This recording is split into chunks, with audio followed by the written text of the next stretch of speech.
In 1397, lending money for profit was a mortal sin. The church didn't just frown on it.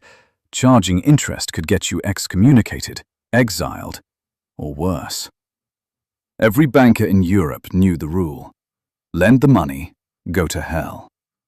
But in Florence, a quiet man named Giovanni de' Medici figured out a loophole so elegant that the Vatican couldn't close it for 200 years. And that loophole built the Renaissance. Here's how it worked. The church banned usury, lending at interest. So the Medici didn't lend at interest. They sold something called a bill of exchange. You give them florins in Florence, they give you pounds in London 90 days later. The difference in the exchange rate? That's not interest. That's a fee for currency fluctuations. Perfectly legal. Theologically untouchable. And it earned them a 22% annual return.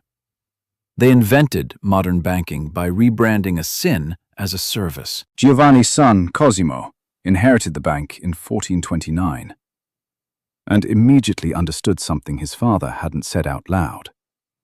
Money alone wasn't enough. In Florence, where rival families controlled the government and the Pope controlled the conversation, you needed something else. You needed people to love you, or at least to owe you. So Cosimo did something no ruler in Europe had ever tried. Instead of building walls and hiring soldiers, he built libraries. He funded painters. He paid for the dome of the Florence Cathedral, Brunelleschi's dome, arguably the greatest architectural achievement since the Pantheon. He opened the first public library in Europe since the fall of Rome. Not because Cosimo loved books, because every scholar who walked through those doors owed the Medici a favor. That's soft power. And Cosimo invented it 300 years before the term existed. Here's what's remarkable. Cosimo de' Medici ruled Florence for 30 years and never held a single official title. He wasn't a duke, he wasn't a senator, he wasn't even on the city council. He just made sure every person who was on the council owed their career to him. When his rivals, the Albizzi family, managed to exile him in 1433, it backfired spectacularly. The next election swept in a pro-Cosimo government. The Pope personally intervened on his behalf, and Cosimo walked back into Florence like he'd never left. When he died in 1464, the Florentine government gave him a title that no private citizen had ever received: Pater Patriae, Father of the Fatherland.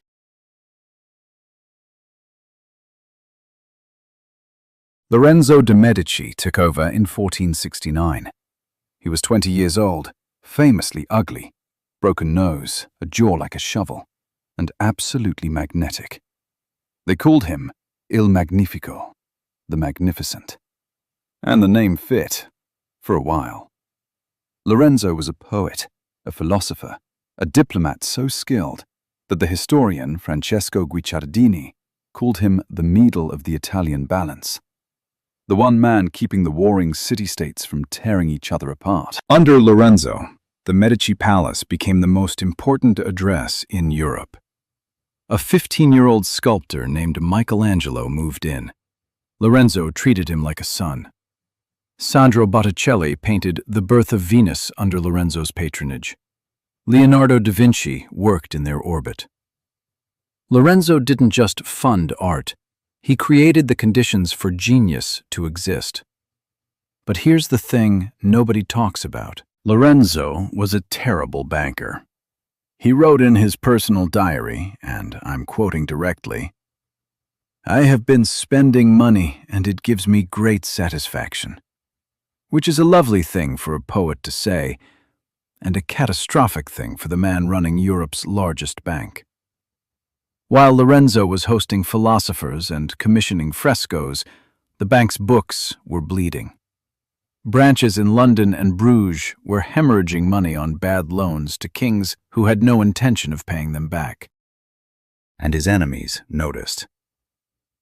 On April 26, 1478, Easter Sunday, Lorenzo de' Medici walked into the Florence Cathedral for High Mass.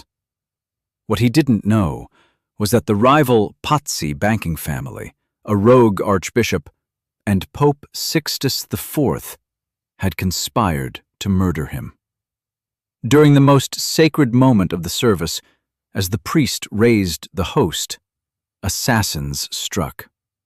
Lorenzo's brother, Giuliano, was stabbed 19 times. He died on the cathedral floor, 25 years old.